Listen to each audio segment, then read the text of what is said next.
Hola, hola, and buenos dias, GNGs. This is Weekend Crypto, and I am Trekk with 2Ks. And hey, guess what? This is brought to you here on the Gentleman of Crypto channel. And so let me do a couple of things as far as like early announcements. First off, I want to say thank you to all the folks who have been tapping in, who have been leaving comments, who have been giving a thumbs up, the words of encouragement. I also do appreciate the folks who are doing a thumbs down and who are not leaving any comments. At the end of the day, we see that the viewership, the views are actually going up. We see that the views are happening. So we know that people are watching, and I say thank you on my level of gratitude and appreciation for you taking the time to just listen to, the things that I'm putting out here as far as this weekend news, right? And I understand you got stuff going on during the weekend, but luckily, hey, I'm here to recap for the stuff for you on a Monday, right? So let's jump into these first couple of stories. Pardon me on that. And I'm gonna say this, it was kind of, I don't know, when I was looking through things from Friday to now, what I noticed is that it's a lot of adoption stories, And so the basic idea is that adoption is happening everywhere. And there's some other things that I have some thoughts on. So first story is CoinCenter takes US Treasury to court over alleged financial spying. CoinCenter filed a lawsuit against the Treasury Department in federal district court, challenging the enforcement of Section 6050I reporting mandate. And so the bottom line of this is that when I read it, I was like, wow, they actually, this was a good catch that they caught this. I'm gonna say it that way. The 6050I amendment requires individuals and businesses to report information on all incoming transactions worth $10,000 or more, which includes sender's name, date of birth, and social security number. Now, if you got friends who move in certain circles, you got to start asking for a whole PII setup in order to have, this thing happen. If this went with the way it's set up now, right? If this particular amendment was working the way it's set up now. And the idea that, or at least what is getting the CoinCenter is that there's already rules against the government forcing you as a requirement to collect the information of the people you associate with. And on that defense, I think that, yeah, this is definitely a good catch. That's actually this section here. On the first part of it, what they're claiming that the provision is aimed at collecting information, not about third parties, but rather focus on information of the general public participating in crypto transactions. So basically, it's a big dragnet to catch everyone. It's not about going after criminals. It's about just having everyone's information. And another part that they make the argument about this particular thing is that, hey, there are already rules against the government forcing you to collect information of who you associate with. You have freedom of association. Ooh, sorry about that. All right, jumping on to this next story. I don't know why something's going on at I guess my ISP provider has been moving slower. Something going on with the laptop. Not sure yet which one, but nonetheless. So supply chain thwacking. I don't even know why they wrote it like that. Vechain's $100 million sponsorship deal with UFC.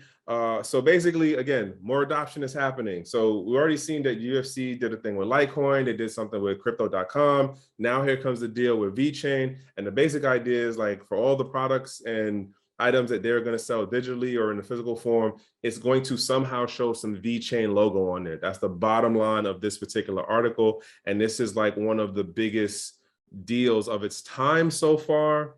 And hey, it's gonna first premiere what is actually, funny enough, this actually happened this weekend in Singapore for a UFC event that was held there. So by the time you see this Monday morning, the event will have already passed. There'll be stuff going around with YouTube as far as pictures and stuff like that. Bottom line is we're talking about more adoption. This is a new partnership deal between Vechain and between the UFC. So again, market adoption is happening. And I don't know, like I just thought it was really interesting how between Friday and Saturday, just a slew of market adoption stories came out. And in various sectors, arguably. So, the first one being, the first one in this lineup being about the UFC. This next one here being about Barbieverse and who they're looking to, who they've inked their deal with, which is crypto toys. So Crypto Toys is an NFT marketplace, yes, but it's actually a spinoff or a product of another company. And there's a whole thing behind it, but let me just get into what's going on here.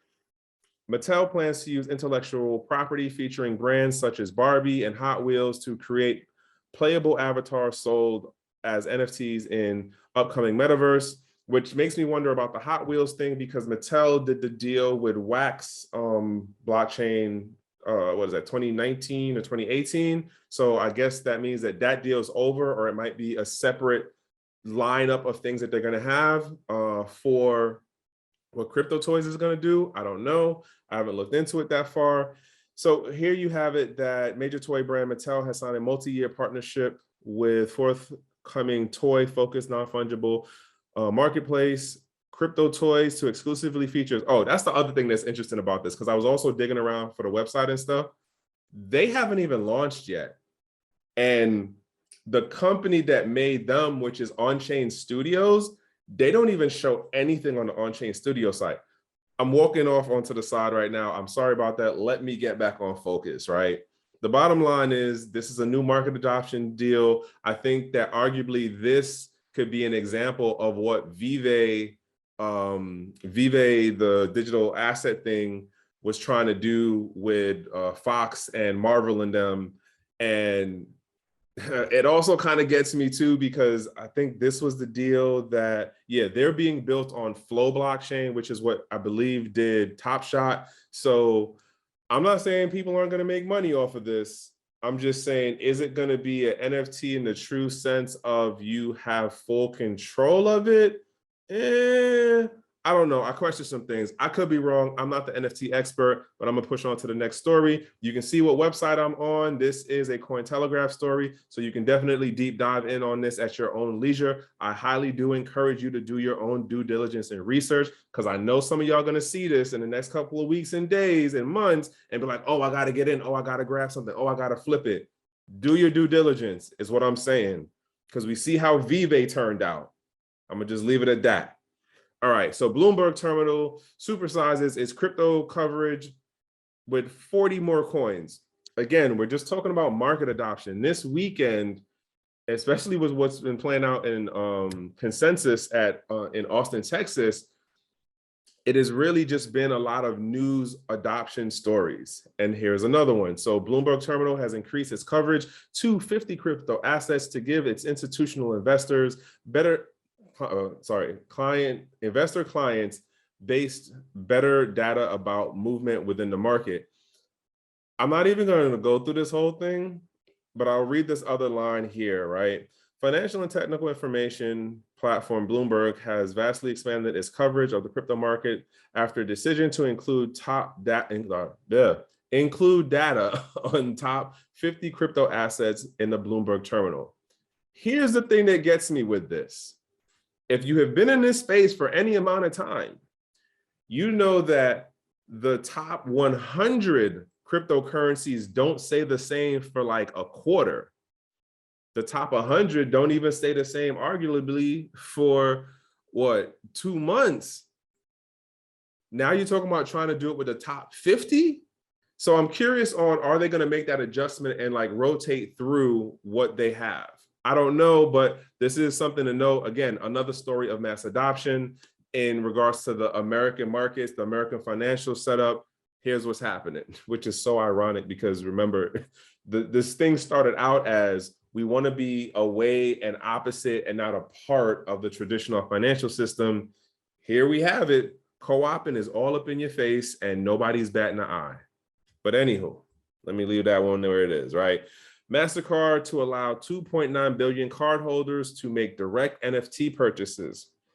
So again, another example of mass adoption. And I was reading this and I honestly thought to myself, okay, I get it for the people who don't want to deal with learning or understanding how to use cryptocurrencies to get the NFTs, but they want to be in on the action. This is FOMO. Yo, dead ass.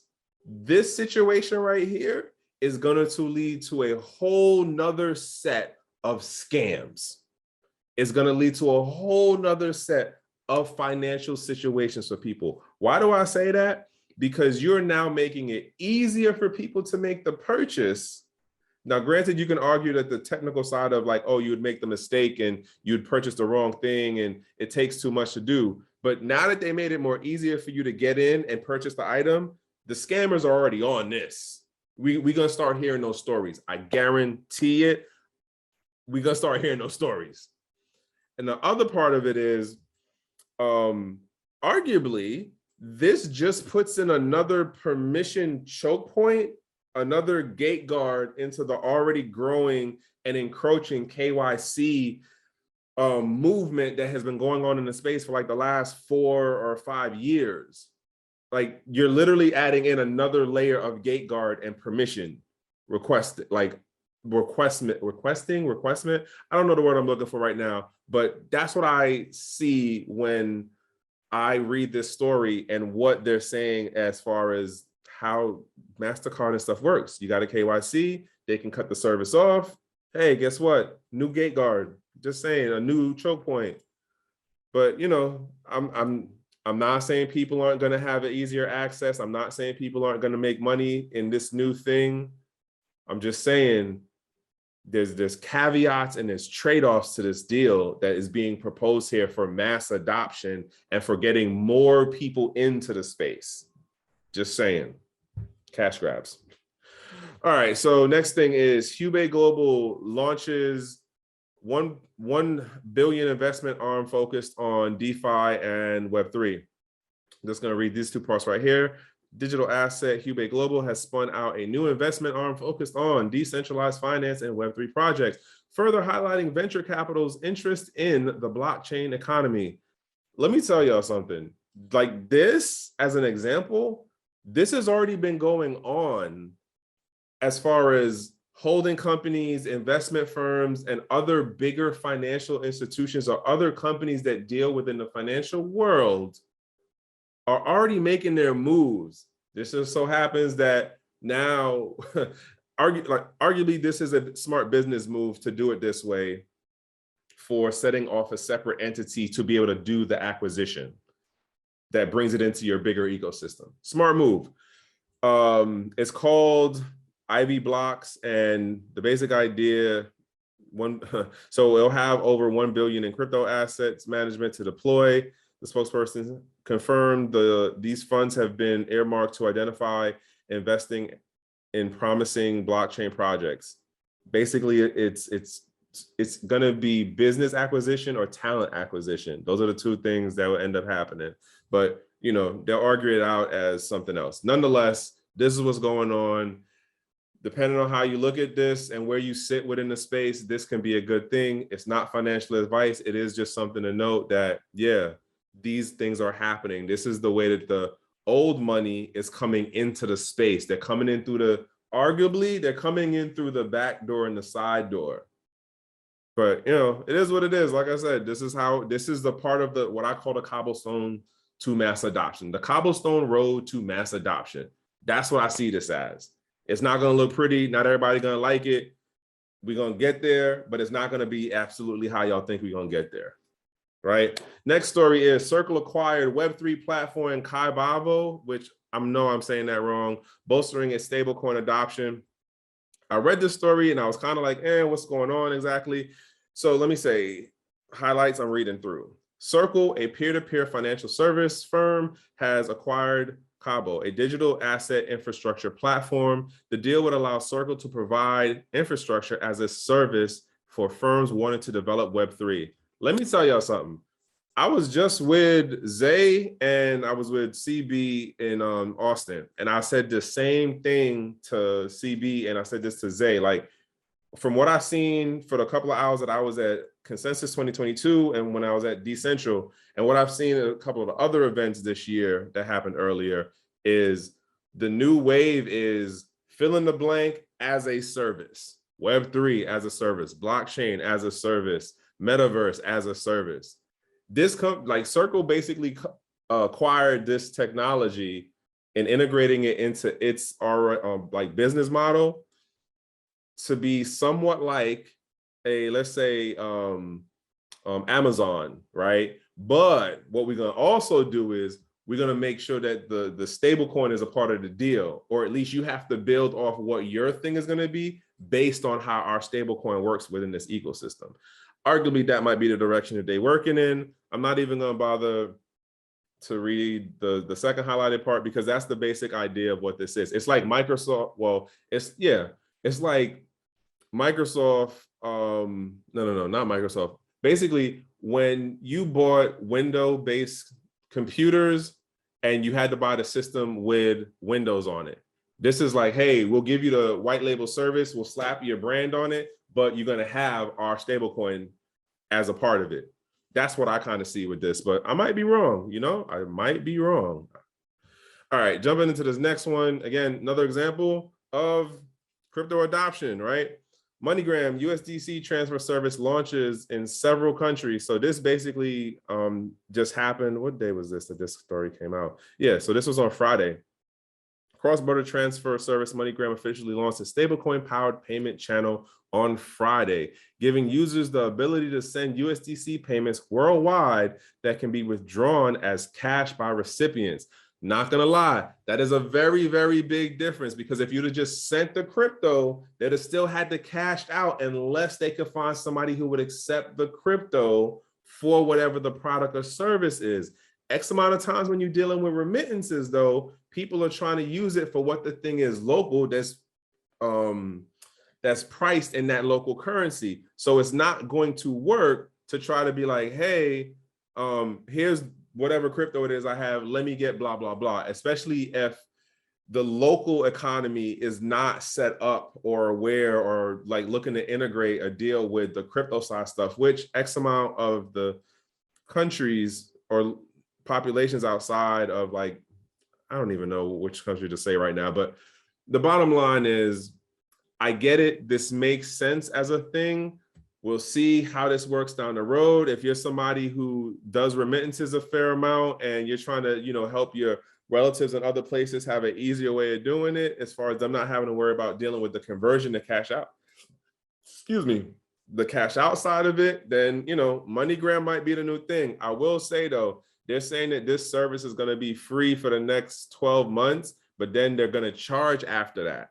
So let's see how, not even, let me not say it like that. Let me not say, let's see how they're going to charge. We know they're going to charge, right? We know that's going to happen. But if the numbers go up to like what it used to be when you was just doing regular fiat, then basically like you just slap people in the face with dumb bullshit, and you did a marketing move to get people in and then like quote entrap them. But anywho, y'all could see what website I'm on. It's a Cointelegraph story. You can definitely dig deeper in on this one. Jumping into this next joint. You know what? I'm gonna jump to this story first, and I want this one to be the last. So basically another story about NFTs and market adoption stuff going on. This is ViacomCBS, which has all of these brands right here as far as channels go: Nickelodeon, MTV, CBS, BET, Comedy Central, Paramount Pictures, Showtime, and stuff. And basically, again, another example of that VV trying to figure out the VV Marvel, market business model that's going to work for digital assets. This particular company that they branded with is called Recur, which I don't know, honestly. And the way that they talked about it is basically like, let me read this line to y'all and translate. The president of Viacom Customer Products explained that the NFTs will provide fans NFTs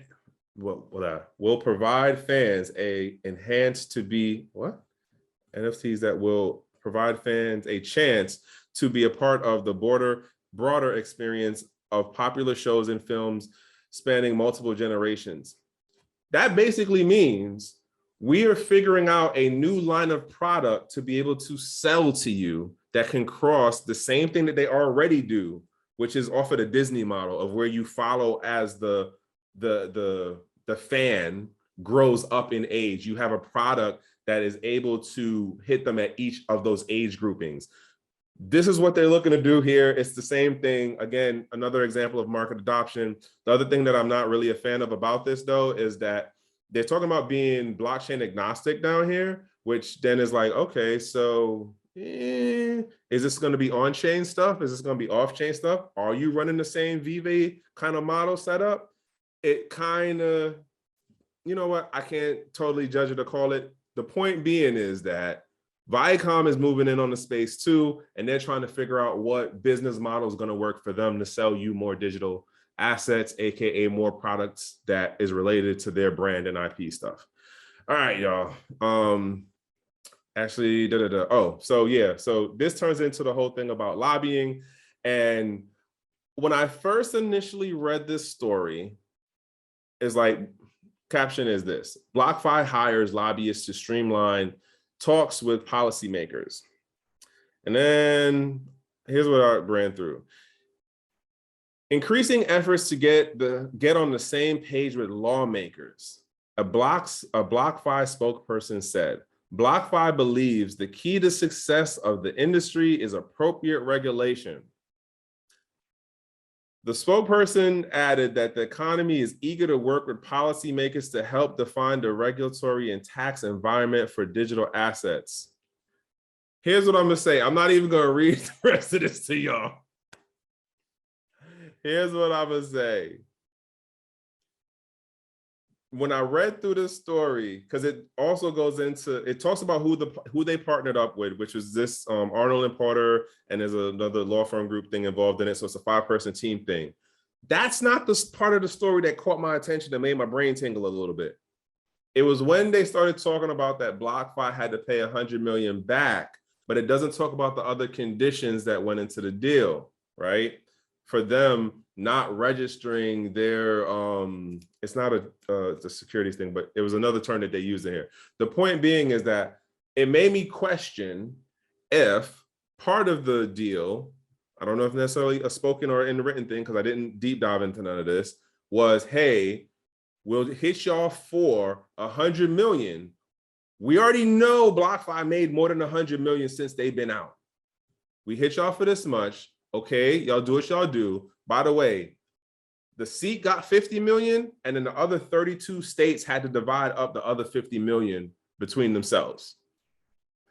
But what you're gonna then have to do is go on a public relations tour with us via having the lobbyists and not painting us, SEC, as the villains, but as the friends of regulating the blockchain crypto space. That might be me being like, whoa, I'm like way out there thinking, you know, too far to the left or whatever. But when I read it and then like I see what this is, and we're gonna see some more stories pop out about who has a lobbyist, who's been spending what. We're gonna see how much BlockFi starts like doing their promotion and marketing of how they're helping with and talking with regulators to like bring regulation to the space, and how the SEC isn't an enemy but a friend. Watch. If I'm talking bullshit, yo, call me on this when it start playing out. And if I'm dead ass wrong, okay, I'm dead ass wrong. But I feel like this is what we're gonna start to see over the next coming months and years. Just saying. All right, jump into this next thing. This last one, y'all don't even understand. This dude, most folks, if they seen him walking down the street, would not know 2 licks about who this dude is, right? And they don't know the impact of how much he's affecting people's lives here in the States. I shit you not. Let me cut it to my point about this guy right now. So, unhosted crypto wallets rule will allow innovation, US Treasury official vows. First off, that's virtual signaling bullshit. Y'all can disagree with me if you want to. This is the number 2 guy in the Treasury, but he's the number 2 guy. He's the point guy who's doing the sanctions on Russia. This dude is the guy who's like, yeah, we should go after them in these different financial means, this and this way, and we'll do things that will cut them off as far as how they can sell, export, blah, blah, blah. Which in turn, if you don't get what I'm saying, the decisions that this guy came up with and is saying, hey, we should sanction Russia on these different fronts, markets, and sectors are affecting how you will deal with food, how you would deal with gas prices, how you would deal with a number of other things that relate to what your CPI is, which is the cost of living, what is it, CPI, cost price index, which is basically what you're spending your money on for how you live. I know I'm going over, I'm beating the horse on this one, but I need y'all to understand, this dude literally talked on Friday to say, hey, if you're having a wallet that isn't registered and you're having it as a self-custodial wallet, like that helps illegal activities from people who are doing things that we want to track. That's the talking point argument. But the way that it's going to be implemented is like, no, you're a bad person if you do something like that. You could be a straight law-abiding citizen and they turn around and make you the villain. That's at least how I see this stuff. This guy right here, I'm not saying he's a bad person. I'm just saying the policies and procedures and activities of the things that are being directed by him, or at least being pushed out through his office chair, not really a fan of it. And I see it in a different light of how it is not helpful to me as a regular person on the crypto side of things, as well as as an American citizen. And here's what my taxes is going through.